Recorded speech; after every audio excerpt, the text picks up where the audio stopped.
Shalom Bapak Ibu Saudara Saudari sahabat BSJD dimanapun kita saat ini berada. Puji Tuhan, kebaikan Tuhan kita Yesus Kristus yang senantiasa boleh kita rasakan di dalam kehidupan ini. Kita diperlengkapi dengan kesehatan, kekuatan, bahkan kesempatan di mana kita akan mendengarkan kebenaran firman Tuhan. Dan sebelum itu izinkan pada saat ini saya memperkenalkan diri. Perkenalkan, saya Pikaris Yonatan Topan Firmani, STH yang melayani di Cares GKI Sendawar, Kalimantan Timur. Nah, pada saat ini kita akan membaca sesuai dengan nas Almanah GKI yang terdapat di dalam Hakim-Hakim pasal yang ke-9 ayat yang ke-7 sampai yang ke-15. Kita akan baca dan kita akan renungkan bersama. Namun sebelumnya boleh kita awali dalam doa, kita berdoa. Bapa yang penuh kasih, kami rindu bagaimana firman-Mu menyapa setiap kami hati orang percaya. Kiranya telinga kami boleh mendengar dengan baik.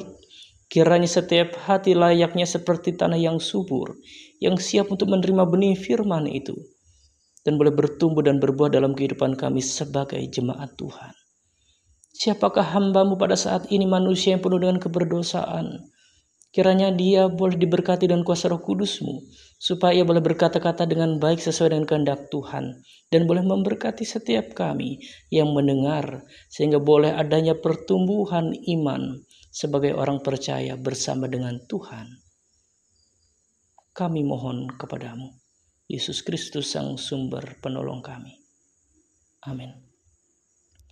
Hakim-Hakim pasal yang ke-9, ayat yang ke-7 sampai yang ke-15 dengan perikop Abimelek menjadi raja di Sikem. Demikian bunyi firman Tuhan. Setelah hal itu dikabarkan kepada Yotam, pergilah ia ke gunung Gerizim dan berdiri di atasnya. Lalu berserulah ia dengan suara nyaring kepada mereka, dengarkanlah aku, kamu warga kota Sikem, maka Allah akan mendengarkan kamu juga. Sekali peristiwa pohon-pohon pergi mengurapi yang akan menjadi raja atas mereka. Kata mereka kepada pohon zaitun, jadilah raja atas kami. Tetapi jawab pohon zaitun itu kepada mereka, masakah aku meninggalkan minyakku yang dipakai untuk menghormati Allah dan manusia, dan pergi melayang di atas pohon-pohon? Lalu kata pohon-pohon itu kepada pohon ara, marilah jadilah raja atas kami. Tetapi jawab pohon ara itu kepada mereka, masakah aku meninggalkan manisanku dan buah-buahku yang baik dan pergi melayang di atas pohon-pohon? Lalu kata pohon-pohon itu kepada pohon anggur, marilah jadilah raja atas kami. Tetapi jawab pohon anggur itu kepada mereka, masakah aku meninggalkan air buah anggurku yang menyukakan hati Allah dan manusia dan pergi melayang di atas pohon-pohon? Lalu kata segala pohon itu kepada semak duri, marilah jadilah raja atas kami. Jawab semak duri itu kepada pohon-pohon itu, jika kamu sungguh-sungguh mau mengurapi aku menjadi raja atas kamu, datanglah berlindung di bawah naunganku.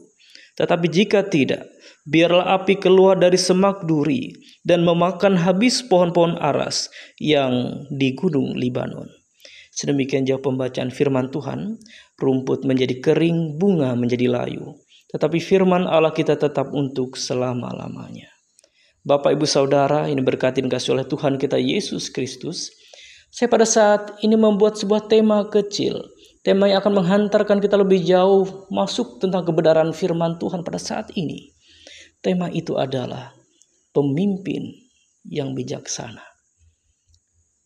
Melalui firman Tuhan pada saat ini diperlihatkan ada seorang yang begitu sadis berdarah dingin, membunuh saudara-saudaranya yang berjumlah 70 orang. Tentu merupakan suatu hal yang mengerikan bagi seorang yang bernama Yotam. Meski ia bersembunyi, tentu jantungnya berdegup kencang membayangkan apa yang nanti dialaminya, tetapi dia lolos.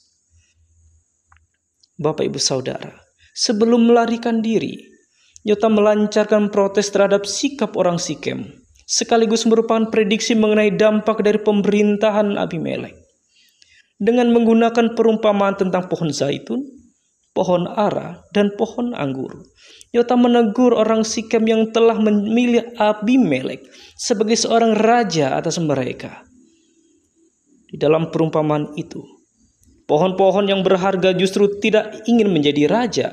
Semak duri yang tidak bernilai malah ingin menjadi raja. Namun si semak duri sudah memperingatkan terlebih dahulu bahwa ia akan menjadi tiran dan menghancurkan semua yang melawannya. Mari kita dapat memperhatikan karakter di semak duri ini. Sangat arogan dalam memperlakukan orang-orang yang berbeda pendapat dengan dia. Bapak, Ibu, Saudara yang diberkati dan dikasihi oleh Tuhan. Maka melalui perumpamaan itu, Yotam ingin mengatakan bahwa keputusan mereka sungguh tidak bijaksana. Karena pilihan mereka justru akan berbalik mencelakai mereka sendiri. Abimelek bukan akan menjadi seorang pelindung bagi rakyatnya, justru menghancurkan rakyatnya. Bapak, Ibu, Saudara, tentu kita mengerti dan memahami. Memilih seorang pemimpin bukan perkara yang mudah untuk dilakukan. Adanya perlu pertimbangan yang begitu matang. Pilih pemimpin yang bukan hanya ingin menguntungkan dirinya sendiri atau sebuah kelompok. Walau termasuk di dalamnya kita mendukungnya, pertimbangkanlah pemimpin yang memiliki hati untuk kesejahteraan dan kemajuan. Kita melihat karakter orang yang akan kita pilih sebagai sosok pemimpin. Misalnya, bagaimana ia memperlakukan orang-orang yang berbeda pendapat dengan dia? Atau apakah dia menjadi pelindung bagi orang-orang yang berada di bawah kepemimpinannya? Orang yang arogan, tidak arif, dan tidak mengasihi sesama, tidak layak menjadi seorang pemimpin.